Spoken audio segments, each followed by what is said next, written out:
remember when Mike Action okay. Remember when Mike Action started? And he was getting ready? Oh man. Oh, it's there. Stop playing. Put some respect on it.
Ladies and gentlemen, friends and enemies, I want to point out first that I'm very happy to be here.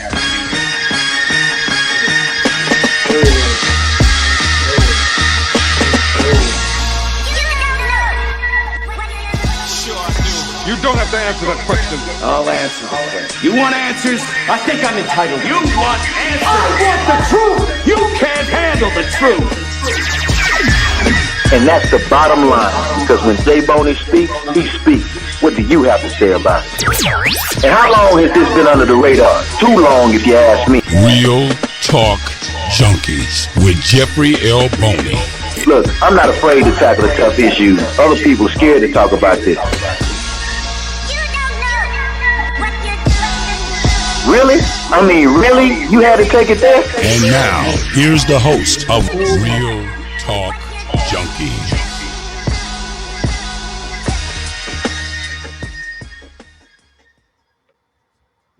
Hey, what's up, RTJ? It's your boy Jeffrey L. Boney in the building. You know what time it is. Real Talk Junkies right here live on the Forward Times Facebook and Instagram pages. Thank you so much for joining us on today. Oh man, we just got so much to talk about as usual, man. The topics don't end, but today I think that we're going to talk about something that is very, very, very important and something that many of us don't think about. I know recently, as many of you may know, I'm a city council member in Missouri City, Texas, and we annually have to take cybersecurity training and learning so much about the issues that go on and how these criminals and these individuals who use these cyber attacks to take over your networks and your business and can shut you down completely is so impactful. And it's just so many simple things that many of us may miss out on or may overlook or may not pay attention to that could get us in harm's way. So we're going to talk about a lot of that today. Joining me today, we have some experts to talk about this issue. Of course, joining me right now, we have none other than Rania Moncarios. She is the president and CEO of Crime Stoppers. Welcome to Real Talk Junkies today. Thank you for having me.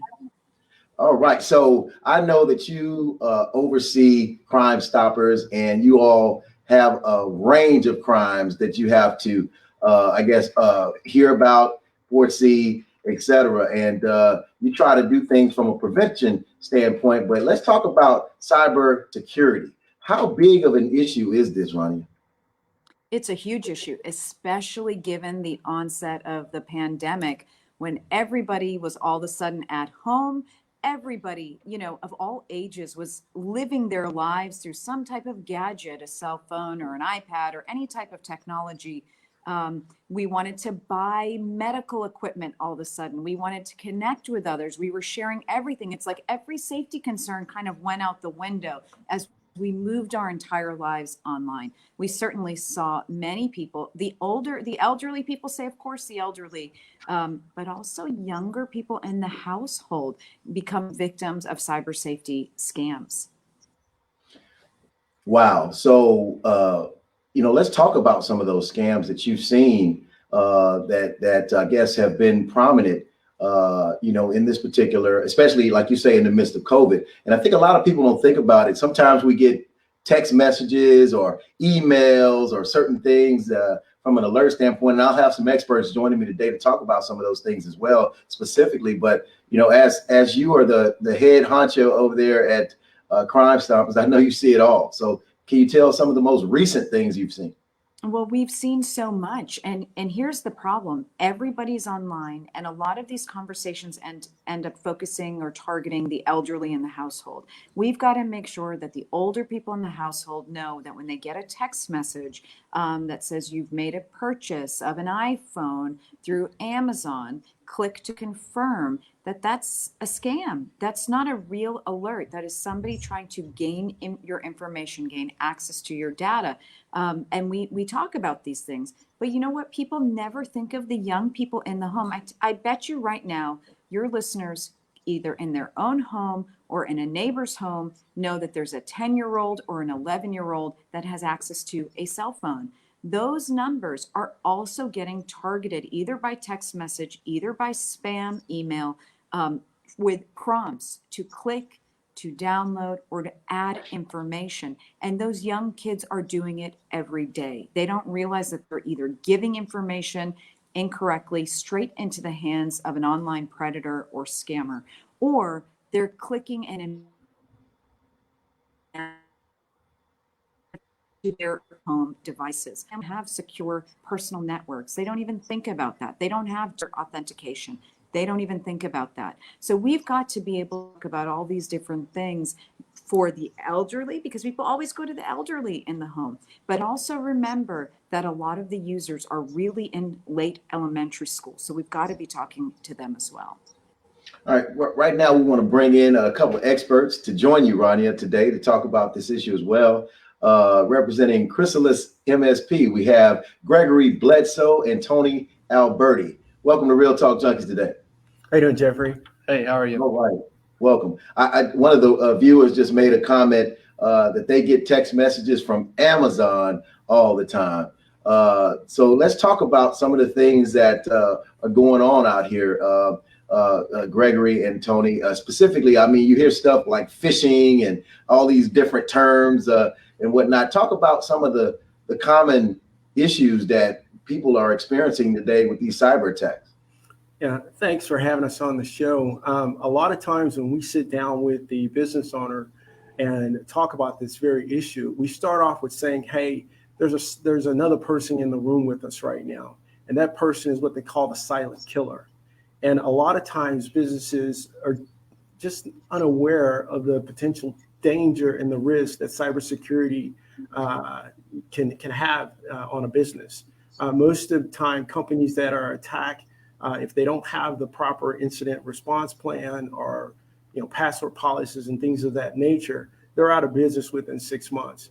We've seen with our existing customer base, we've been proactively going and doing cybersecurity risk reviews, and it's an eye opener. And there's this thing called the dark web. Most people don't understand. You see a lot of commercials that talk about dark web and identity theft monitoring and things of that nature. It's very important because that out there is the hacker's marketplace. Estimates right now, they're saying that cybersecurity ransom payouts are going to top $6 trillion by the end of 2021.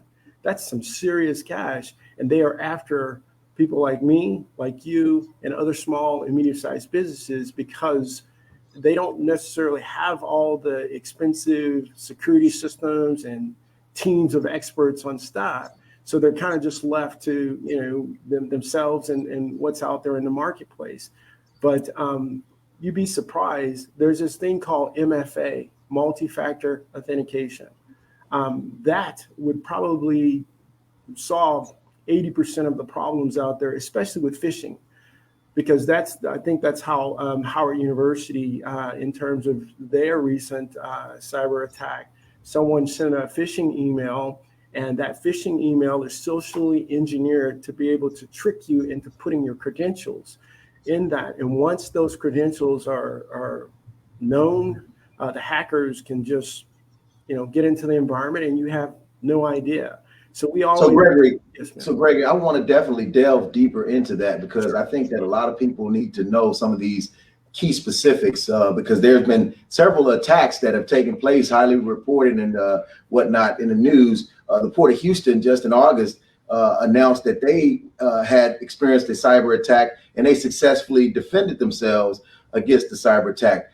Joining me right now is someone who attends Howard University. They had a major cyber attack, and she's a student there. How you doing? Aisha June joins us today as well, and I'll get to her in just a second. But going back to you, Rania, let's talk about it, because he talked about the business side of this.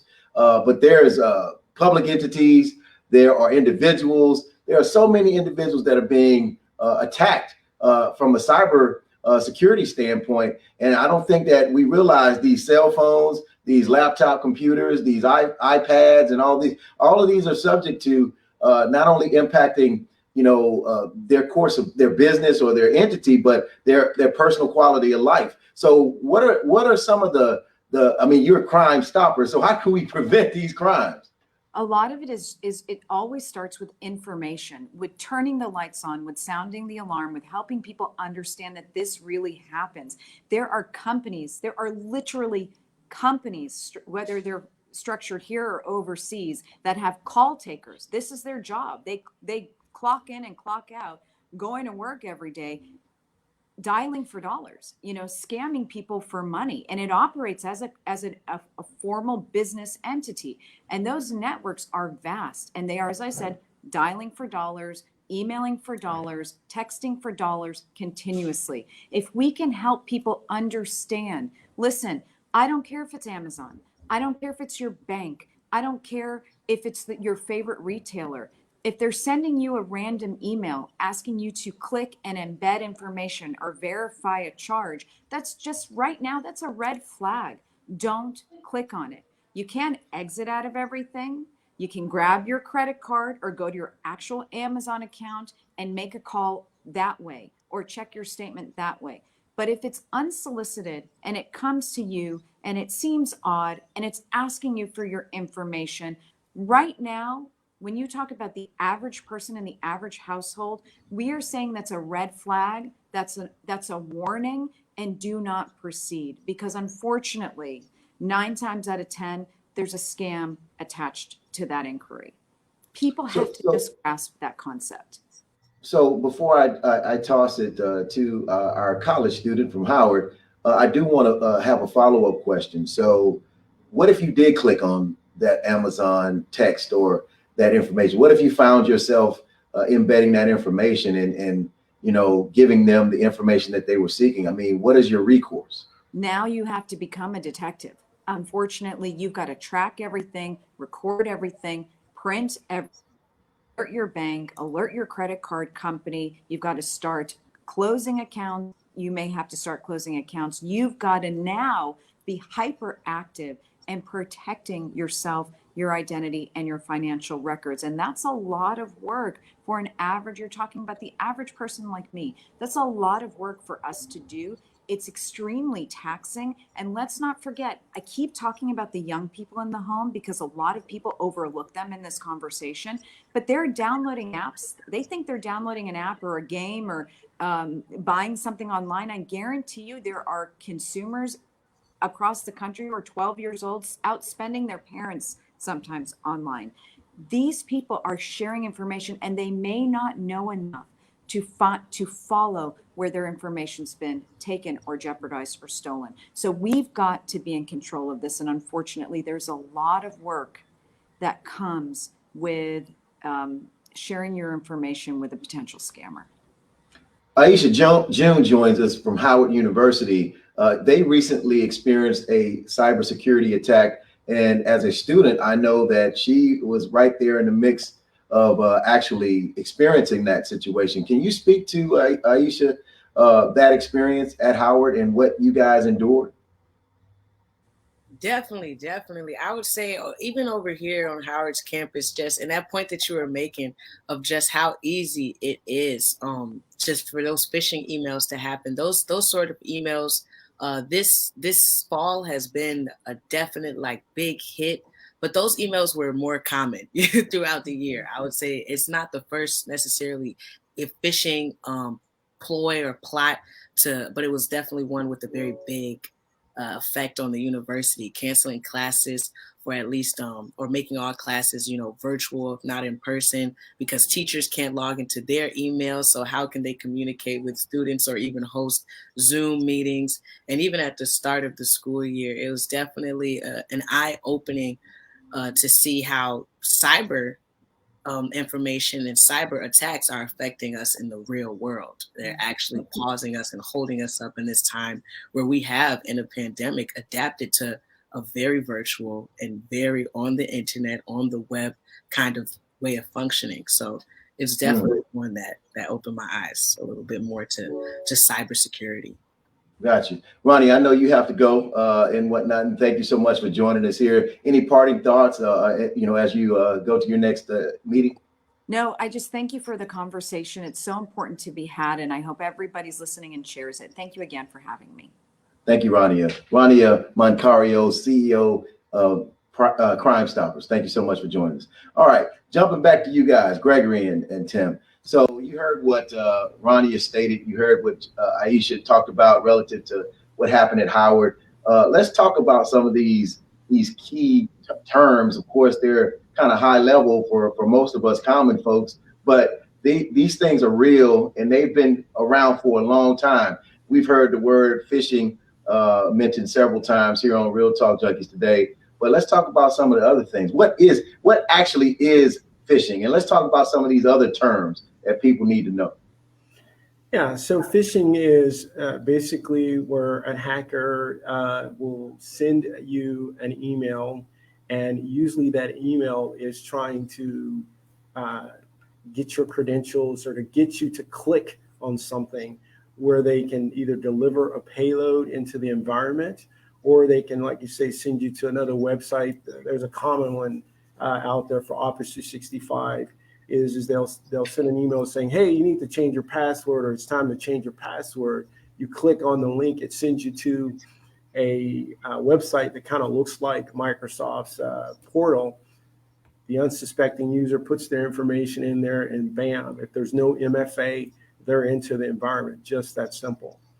So and nowadays there are all kind of attacks. You can simply go to a website and maybe there's an applet running in the background that could get dropped down onto the local PC. Your previous caller mentioned about the pandemic. We tell all our business owners and customers that things have changed, especially since the pandemic, taking all the PCs home and introducing those environments into a corporate setting where there's no security, no any type of advanced protection in that home environment. It's just a disaster, and there's more to come. So we're sounding the alarm and letting businesses know that they need to be aggressive when it comes to cybersecurity, because they can really cause you to have a bad day. We've experienced several customers having these attacks, and nobody wants to get that email late at night saying, Greg, I just got this email that's saying, hey, all of my information is out on the internet. And if they're a law firm, we want to, you're going to have to pay us, 5 Bitcoins. If you don't pay that within 72 hours, we're going to release that information. And it's quite scary. I mean, imagine coming into work and you have access to none of your information.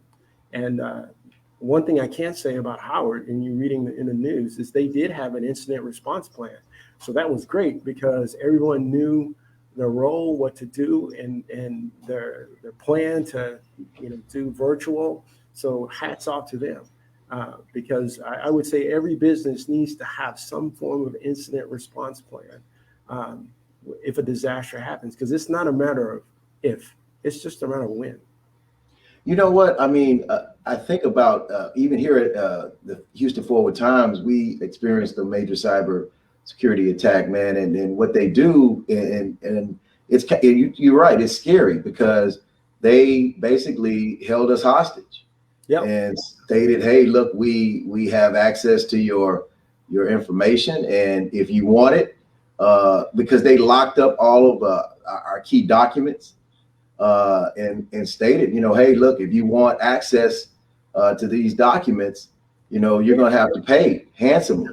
And that's a tough spot, especially when you talk about small businesses or businesses, period, big or small. There's so many attacks. I'm assuming that here, yesterday or the day before yesterday, you had Facebook, Instagram, and WhatsApp that were, I want to say that was an attack because they couldn't stop what was happening. So go ahead. Yeah, and that brings up an interesting point because there's this thing out there called cybersecurity insurance, and we recommend every small business get cybersecurity insurance. However, there's a twist or caveat to it. When you get cybersecurity insurance, they're going to want you to put all these things in place, right? Because when that attack happens, right, you want someone to be able to support you from a financial standpoint, because this is what happens. If you have cybersecurity insurance, you get an attack in that environment. First thing they're going to do is that it's like a crime scene, right? So most people don't realize you got to take the server, you got to take PCs. How am I going to work, right? Because at that point, it's about who, what, and how. And believe me, those forensic guys, they're going to find out how it happened. And if it turns out there's negligence, they're probably going to deny the claim. We've seen that several times now. So there's a lot to consider when it comes to cybersecurity and vulnerability testing, penetration testing, all those things that they talked about, years ago that is not necessary, I guess, for large businesses. Everyone needs to be doing those. The training, we train our customers. We simulate phishing attacks on their environment on a monthly, sometimes weekly basis, and report on that. Yeah. Because education is the key. Your weakest link in that environment, you can have the best security system, everything possible in terms of endpoint protection, but your weakest link is going to be the individual. And education is the key when it comes to cybersecurity. Tim, won't you chime in here and also talk about your experiences relative to dealing with cybersecurity attacks? Yeah, I think mainly, specifically with phishing, what a lot of people don't realize is to just take that extra 2 to 5 seconds to look at the email it's coming from, right? And make sure it's within, specifically within your company, because all companies have formats and how they format their email. For us, we have first and last name with a period in between.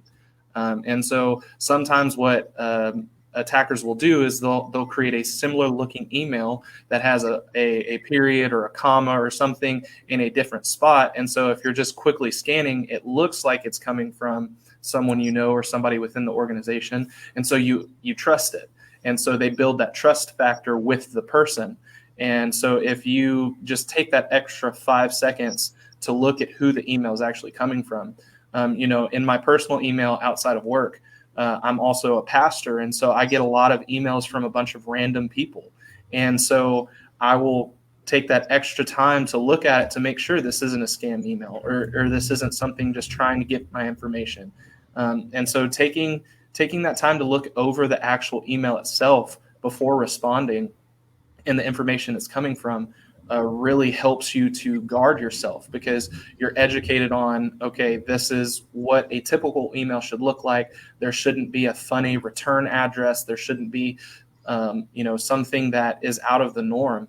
And a lot of times with those phishing emails from Amazon or, I have AT&T as my phone provider, I get a lot of random AT&T emails that aren't really from AT&T trying to get my information. Oh, you need to update your cell phone package or your internet plan or, whatever, because these people figure out who your internet provider is, who your phone provider is, and want to customize this attack to you so you feel more comfortable just because you see a logo or a name or something on there. And they'll put hyperlinks and all sorts of stuff within the emails to get you to go back to pages to make them trust you or to make you trust them.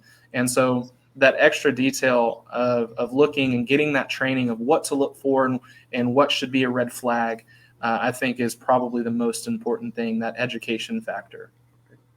So, June, you are a college student, a young, I guess they have a different name for you guys now. We oftentimes overuse millennial these days, but nonetheless, you're in college. And do you all have these types of conversations amongst, your fellow colleagues and yourselves? I mean, or is it not something that you all pay attention to?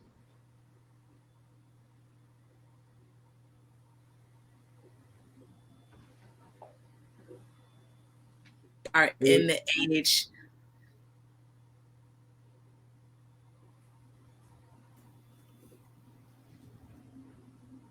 Facebook virtually where it's at. And just I remember even talking with one of my friends, I was like, oh, I feel so old because Google Chrome recently had an update where they start and it's more on a cybersecurity line as well. They'll log you out of your browser, even if it is a trusted browser, a trusted app. And I remember being like, oh my gosh, like, why are they doing this? This is so much. Why must I sign in 3 different times, have my phone with me, have a different app? But even in this conversation, I would say we appreciate it. We appreciate those things. We love our lives are pretty much very tied with our phones. So we appreciate it. We don't want our Instagram accounts hacked. Oh no. That we don't want that. We work too hard for the branding and the content that we continue to just push. So in community, where we're definitely talking about ways that we can build and be stronger. And cybersecurity is a part of that conversation, especially when you are creating brands. And many of us are content creators. Many of us are entrepreneurs. Many of us do have 5 different social media accounts, and we don't want to lose any of them, So just in that tip, we are definitely having conversations more. And I think that it is getting more scientific for sure, as we do have unique people in Howard University majoring in computer information systems, and they're you can talk to them right now and they'll definitely put you on more information, and that's just a wonderful facet of community over here. So Tony, I said Tim earlier, Tony and Gregory, Ronnie had talked about senior citizens, older individuals being attacked. I know you all are experts in the business arena, but this is definitely universal and global as it affects everyone, not just businesses, but it affects nonprofits. It affects, public entities, government entities. It also affects individuals. And she also talked about younger individuals in the homes. So I think that, we have to have a more robust conversation for individuals to better understand how serious this issue is, because I don't think that people really a lot of people don't really consider this to be important until it actually happens to them. That's right. And that's usually when an attack happens. That's when all hands are on deck, and it usually is going to be expensive, and it's going to get expensive quickly. Because at that point, your business is shut down, or and you can't work. You got, say, 30 employees. They're sitting idle. You've got jobs and invoices, everything stops, and you're at the mercy of the hackers at that point. And usually what people don't understand is I've known people to pay the ransom, right? It's a 50-50 shot if you get that information back.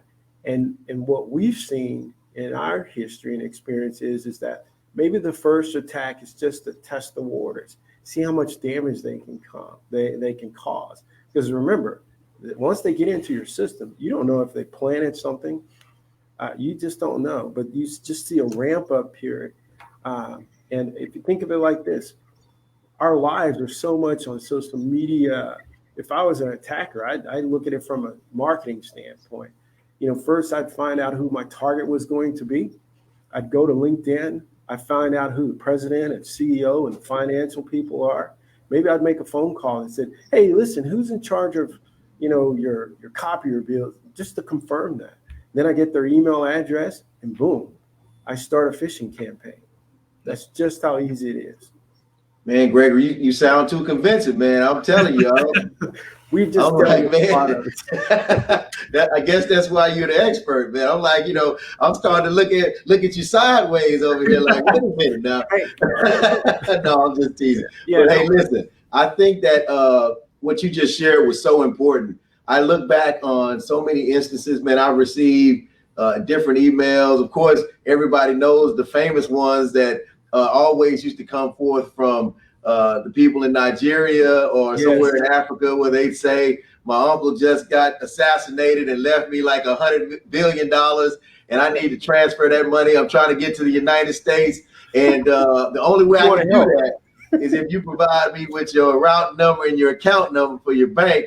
And as soon as you give me that information, I assure you, once the money gets transferred, you can get 20% of that or 10% of that. And so now your eyes get big and wide and you're like, oh, man. I mean, maybe you guys haven't received those types of emails before, but I know I have had my share of them. And I'll be like, man, but it's so interesting how many people have actually fallen victim to that. That's right. And I'll share my own cybersecurity attack. And, we're in IT. I've been in IT, over 25 years. So nobody's safe. And basically I received an email and it basically said, Gregory, we want you to be a mystery shopper for CVS. And I was like, that's pretty cool. I can do my public duty and help them improve their service. And they said, what we want to do is we're going to send you a check for like $2,500, and for your service and time, we will pay you $500. And we want you to buy these cash credit app, cards, these debit cards, and that's what you're going to use throughout the year to go in and buy things. And they gave me like a survey, what to check for, if the people are friendly, all these different things. I think it's on the up and up. I'm all excited. I even leave my daughter home from school, so I look like a, shopper. And we go in there, I buy the debit cards, and I go back home, I write up the little report, and here's the caveat. They said, oh, when you get those debit cards, make sure you send us a photocopy of everything. So I did. And a few days later, I bank with USAA. I get a call, and they're like, Gregory, your account is about to go overdrawn because we're going to back out that check. And I explained to them what I did, and they were like, oh, you need to go check the balances on those cards. And as soon as I made a copy of that and sent it to them, it showed the timestamp. Well, they had downloaded and taken that money off of those cards, within 15 minutes. So it's just that easy. The calls, telling you that, hey, your PC is infected, and we have a lot of elderly customers, and I remember we received a call one time from a customer, and he was like, Greg, my wife's been on the phone with this guy from Microsoft for about an hour, and I've already spent $800. Can you help us out here? And I was like, hang up the phone immediately. Microsoft is never going to call you and tell you. But yeah, there's tons out there, and anybody can be a victim. You've got to be aggressive when it comes to cybersecurity. June, have you ever? Oh yeah, go right ahead, June. I said they try and get me with the car warranty ones. They know exactly the make and the model. I said, what warranty? And then I called back Toyota. I said, okay, I don't recognize this number. I called the Toyota service center. I said, it doesn't make sense for a used car to have a warranty that's expired. I bought it used. I'm confused. Oh, but definitely just those, even still on a social media note, my friend, the Cash App ones, they love those, just I'll send you some money on Cash App. Somebody tried to buy my Instagram account just last week. They said, I'll send you $1,500. All you have to do is give me your password, the email, and I promise I won't change any of the credentials. I just need to post on your page. And I said, ma'am, no, no, I didn't even need to respond on that. No, those things are really a scam. So, Tony, what are some of the most egregious things you've seen, man? I mean, I know for some people, like they hear the story that Gregory just shared, and you're like, man, how could you fall for that type of situation? But like he said, it's really that easy because they buy your trust, or they get you to believe in them or to trust them. So, tell me some of the most egregious and outlandish things that you've seen that some of us. Professional people that are educated in whatever shape, form, or fashion could fall victim to. Well, just a few weeks ago, I know somebody who, via social media, they got a message from a close friend of theirs. It was like, hey, if you go to this link, you can get this free Amazon thing. So he clicked it. Sure enough, he got a package that came in an Amazon box, looked like it came from Amazon. It was a thing he ordered. And then after it got delivered, his Facebook got taken over. And so like these people are patient. They are, they think through the processes. It's ridiculous how determined some of these people are. And, Greg mentioned earlier the cost for a business, but when it comes to social media, it's the cost of your name and integrity and your brand as a person. And, I know somebody who is hacked that is a very, very sweet older Christian lady that loves God, and she was hacked, and her Facebook page sent a adult content website to a bunch of people, over 2,000 people, and it destroyed her. She felt terrible that her name was associated with those things, and there were people who were mean to her and aggressive because they thought it had come from her. And so there's just some terrible things that are going on if you're not careful. And one of the most common practices that you can put into place that will help with that is changing your password every 60 to 90 days.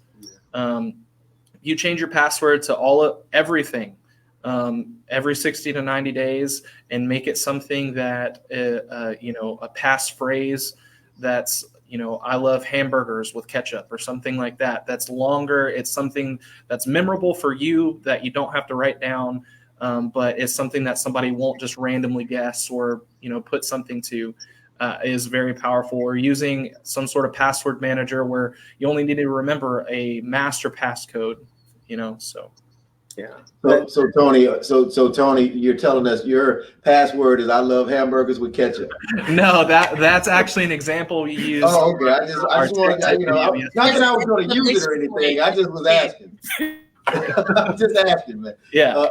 So yeah. I mean, I can understand how that individual would feel as if that was damaging to them, because, and then people who receive those things, I get those things all the time from people, and I'll be like, hey man, this can't be from you. I mean, I know you. You might want to check or report that your account has been hacked or whatever. But going back to cost, what are some preventative things that individuals, businesses, entities can put in place? I talked about the Port of Houston being able to successfully avoid a cyber attack that came their way. Howard, on the flip side, I guess got the attack, but did some things to remediate the situation. But how could Howard have been in a better position, or any other entity, to be in the same spot that the port was, where they were able to successfully defend it? Yeah, I don't know all the details, and I'm sure they're in the process of investigating and figuring out. But one of the things I did notice on their website, they published, what they did in response. And one of the things that glared out to me is they immediately had everybody change their passwords, right? And they implemented, stronger passwords and things of that nature. So that's what we see commonly in businesses. Passwords don't change; they stay the same.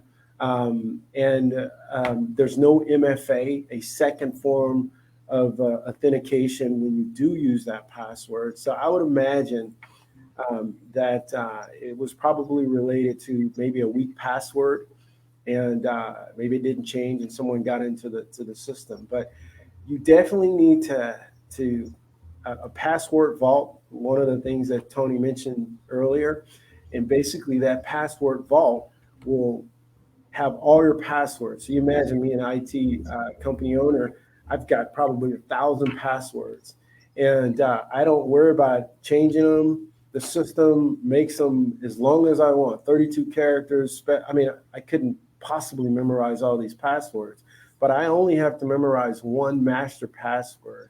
And that system flows across all my mobile devices, my laptops, desktops. All I need to do is log into a browser, put my master password in, and then put in a MFA authentication code, and I can pretty much work safely anywhere, any system. But so I would assume that there's costs involved with all of these things that you're mentioning. Yeah, not in most MFA, most systems now it's built into. So that's something, like I said earlier when we were talking, you turn on MFA, that probably solves 80-90% of the problems, right? Policies, you need education, you need encryption. So those systems, one of the things that we do with our customers, we regularly will test their environment and go in and look for if there's any sensitive files or anything. We're not looking at the information, but the system is able to say, hey, here's an unprotected system, the file system is not encrypted, and this is the type of sensitive information it's on those systems. And where we're able to take that, and from a financial standpoint, you could take the number of files and put it in a breach calculator. It'll show you exactly what those costs, could potentially be. And when you look at a business owner and say, hey, look, you've got about $2-3 million worth of liability risk here if you get ransomware, it's a no-brainer in terms of what they want to do. Because a lot of times these changes, it's not costly, it's more about behavior. And I don't like change.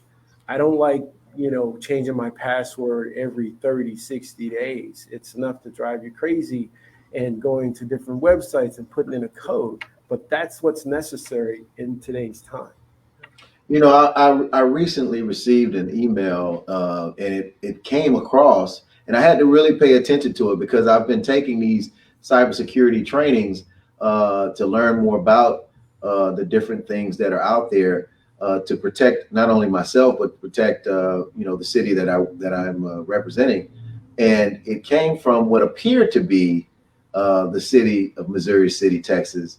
And it had a similar email address, and it basically indicated that I needed to respond to this matter, right away. And it asked me to click the what looked like a sometimes you get a PDF or a Word document or something, but it was a link, not a link, but it was an attachment. Yes. It was an attachment. And because I had just taken that training, I realized, something's not right about this. Yep. I don't recognize it just coming from, I don't receive emails directly just from the city of Missouri City, Texas, right? It has to come from someone at the city typically. And so I looked at it and I ended up forwarding it to our IT director to share with them what had occurred. But it's one of those things that if you just could have clicked that link, if I would have clicked that attachment, there's no telling what that would have done to my phone or whatever, wherever else. I don't know. My email. Yeah, came over. Here's a really good tip that I can probably share. Most people, we have a domain name. Ours is chrysalismsp.com. But there's other suffixes out there. So .net, .ic, .c, all those. if I were, and we have this, I would go out and register all of those domain names. They're real inexpensive, because what that prevents a hacker from doing is taking your domain name. Maybe your domain name is abc.com and maybe abc.net is available. Well, guess what? I can buy abc.net, set up an email server, and say I'm Jeffrey Boney from abc.net and send an email. And I've just been able to impersonate you to the unsuspecting person that doesn't is aware. They get an email from, Jeffrey at abc.com or abc.net. They don't know the difference because they're not paying attention to those details. And that's as easy as a fish. We get a lot of times companies will call us and say, hey, we're getting calls from customers saying that we're spamming them in email. And what's happened is a hacker's gone out there and kind of hijacked their domain name. Or maybe they've registered one. Maybe it's not abc.com. Maybe it's abcg.com. Just a slight difference where, if, like Tony was saying, if you don't take those few seconds to kind of analyze that email, it can be a game changer. So June, our takeaway from today to all of the students at Howard University and all your people on your social media network is to change your password how often? Every 60 to 90 days. All right, we learning something today. Every 60 to 90 days. RTJs, all of you all who are paying attention, both now or will rewatch this, every 60 to 90 days. I see someone saying I'll be changing passwords more often from now on. So if anything came out of this today, we have some path forward to change our passwords every 60 to 90 days. You hear that back there, JJ? All right. Right now. You're changing yours right now. Okay, great. That's one of my producers. You hear that, John? Yes, sir. All right. So we got our marching orders going forward. Now, there's a presentation I know that you all had. Did you got that, right? So it's something that we wanted to share. I guess we'll have that teed up. But anyway, while we're looking for that, if you could speak to June, some of the things that have been shared today that maybe you gathered. Definitely. I think one note that was said was not liking change and understanding and adapting towards change, and just understanding it as a constant. One of the only things that's going to remain constant in this life is change. So while it is uncomfortable, it would do us a great service to embrace it rather than stay locked in old positions that just aren't serving us anymore, old passwords that just aren't serving us anymore, old systems. It's just not secure. We're standing on bigger ground, where we're being of access, being a resource to more people, to a larger community, doing real work. And we have to take time to secure the assets that we have acquired, the assets that we have built, and just taking that as another opportunity to show appreciation for what you have built in your brand, in your business as an entrepreneur, and taking times to just invest in cybersecurity, in insurance, and adapting to this. Might not have been a thing that you used to need, but there are lots of things that you didn't used to need that you're stepping into greater and newer positions. So I definitely appreciate what we've learned about cybersecurity today. You've seen it happen to entire universities. You've seen it happen to unsuspecting old ladies and elderlies, as well as young people. So take that with a grain of salt and continue to change your passwords every 60 to 90 days. Please, I'm going to change my passwords right now. Well, you're going to change it right now. It's one of our major takeaways. So tell us a little bit about Chrysalis and what you guys specialize in. Yeah, Chrysalis, we are a IT managed service provider. We specialize in cybersecurity, managed IT services, cloud solutions, Office 365, and voice over IP. Okay. And you guys have been in business for how long? Chrysalis, we've been around since 2009, And so we got a little traction in the environment, in IT. I've been in, technology, ever since my Air Force days back in I'm dating myself now, in the 80s. But it's a lot of fun for us. We work hard and we have fun. And we have fun and we work hard. And we don't want anybody to experience a cybersecurity attack. Yeah, it makes us a lot of money, but the resources that it takes from us to make sure their company is just not worth it.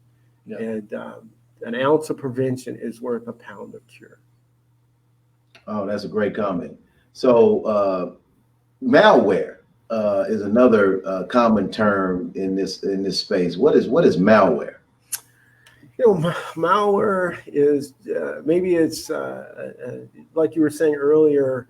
There was a link that attached to the email. If you would have clicked it, malware is a way of maybe delivering a payload to that system, and maybe it locks up your system or it spreads like a worm, through the environment.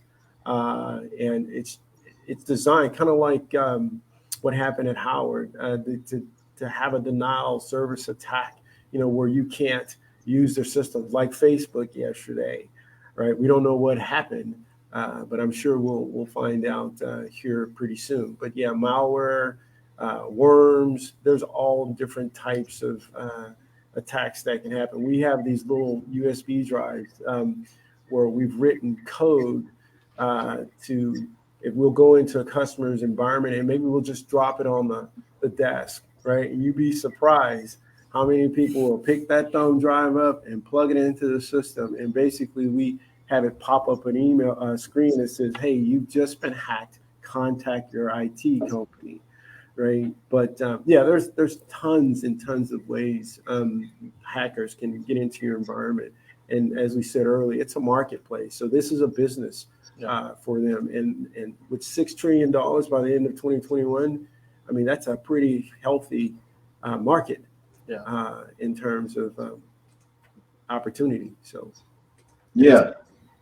And I know that a lot of people, they get these spam blockers and different other things. Is that something that is that you recommend that people should have, and for their personal email, personal laptops and devices? Yeah, most of our focus is going to be on the commercial side, but even a home user, a home user, spam blockers, changing your passwords, having a password keeper type password vault, encrypting your drive. If you're running Windows 10 Professional at home, it's really simple. And if the PC has the technology, you right click the drive and tell it to encrypt the information, and it'll do it immediately. So all these systems are kind of built into the applications that we use. We just have to take the extra step and enable them. And like we said, most of the pushback that I get, I've received this pushback from companies that have been attacked. They don't want to make it difficult for people to do work. And they see this as a hindrance, as far as efficiency, but it is unnecessary. All right. Go ahead. All right, Greg, we pulled up the document. I wanted to give the listener, the viewers, the opportunity to get this important information. Let's go to the first bit. Oh yeah, this is the we talked about it earlier about the silent killer, right? And companies, they have major exposure to various cybersecurity threat, and they don't even realize it. We talked about the ongoing practices of cybersecurity having, an incident response plan, a breach prevention plan, a SOC, a security team that's monitoring everything that comes in and out of that environment 24/7. If you don't have those things, hackers could be in your system 6 months before you even realize it. And all they're doing, they're just collecting information, gathering information. And you think about, we use these things called copiers, right? Well, most of the time, if you use copiers that, scan to email or scan to a place on the network, they have to have credentials. And a lot of times when the copier guys, not all, set those systems up, they may just use a generic password and it never changes. Because if it changes, then that means scanning breaks. Well, what if the hacker guessed that password and is in the system? You just don't know. So, this here is the challenge. And this slide is a little old, but from the statistics back in 2019, this is very important here because we talked about malware. Back in 2019, there was a new strand of malware, like the strand of COVID, every 4.2 seconds. So if you think about traditional antivirus software, that software works off of a database. And what happens is when the security people see something in the wild or some type of threat, they update this database, and that database pushes it down to all the endpoints, right? Well, that can't keep up with something 4.2 seconds being created. Then we talk about the threat.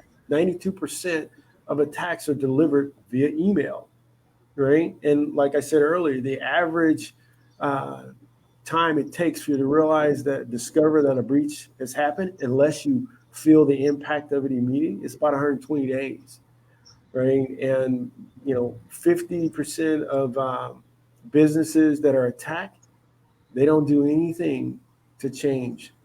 And like I said, I have customers that have been attacked 2 and 3 times. Usually by the third time it draws home. But yeah, this is just something. And the one thing I want to point out is 60% of businesses, when they get attacked, right, they usually go out of business within 6 months, right? And we've got to change that because, as you know, small and medium-sized businesses, they're the backbone of our economy.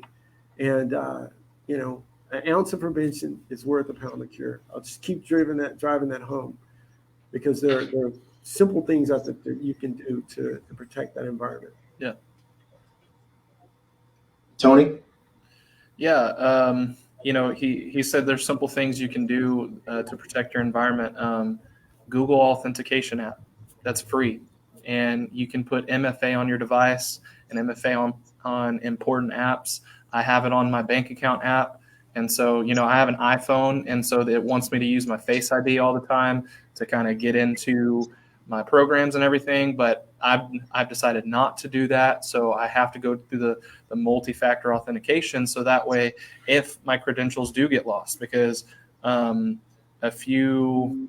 year and a half ago, I got a notification that my Credit Karma password had been compromised, which led to 3 or 4 of my passwords being compromised because there was a data breach. And so that was kind of what started me changing all of my passwords and doing different things there. And then I started putting multi-factor authentication on everything. And so that way it's just a digital code that changes every 60 to 90 seconds. And so it's not going to it's not going to allow people to just get into your things. I have it on my Facebook as well, to where if anything other than my MacBook Pro and my iPhone logs into Facebook, I get a notification that says, do you want to allow this laptop or phone or iPad to log in?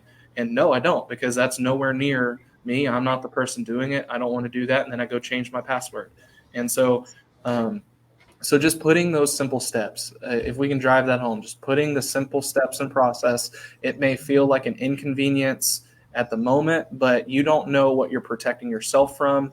You don't know what you're protecting your work environment from, because if it gets onto your system, then you bring your laptop in and it gets on your network at work, you're going to be the cause of a data breach. You're going to be the person that put your company at risk. And so you don't want that. So if you can do that personally, you can do that in your work environment, which will lead to better success in protecting your work or your college or wherever you're at. All right. So parting words, Aisha June. It's very important to protect yourself and adapt to change, because times are changing.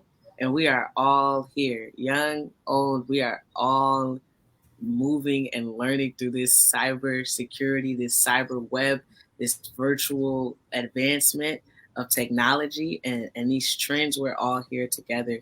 So just change your passwords. Change your passwords and think about what extra steps you can be doing, because as the lovely folks at Chrysalis have told us, an ounce of prevention does more than a pound of cure. And you don't want to be on the, I have a saying, I said, it pays to know, but if you know, you would have known. So it does pay to know, but you're going to have to pay that tax. If you just didn't get the lesson in, maybe it'll be the third time, maybe it'll be the fourth time, but no, just keep driving. All right. Thank you so much for joining us today, June. We really appreciate it. So, is there a website that people can go visit Chrysalis? Absolutely. Yeah. We've set up we set up a little quiz for businesses, that are small or medium sized, where they can go in, take a quiz at getmesecured.com, and they'll repeat that once again. Getmesecured.com. Get me secured with a D. Yes, sir. .com. Getmesecured.com. Yep. And so they go there. There's a video with Greg's beautiful face on it where he'll kind of explain some things about cybersecurity. And then there's a quiz that you take, and it will take you through, and you can set up a meeting with us where we can talk about your work environment and how many PCs and things you have there. So we can give you some best practices to use, and then potentially do a cybersecurity audit, which will help you know what your strengths and weaknesses are, and then how we can partner with you to ensure that your company is no longer at risk. All right, getmesecured.com is in the chat, everybody. I want to thank these two gentlemen for joining us today, Gregory Bledsoe and Tony, and definitely thank you, June. And I want to thank Rania with Crime Stoppers for being with us early on in the program. Getmesecured.com. Make sure you go take that quiz. Thank you all so much for such great information and for being on Real Talk Junkies on today. Have a good day. Thank you. All right. Thank you all. All right. That'll do it, y'all, for this week. Hope you enjoyed the show. Hope you got some great information. Hope you change those passwords every 60 to 90 days. And remember, don't argue with me. The book is on the way. Holla back.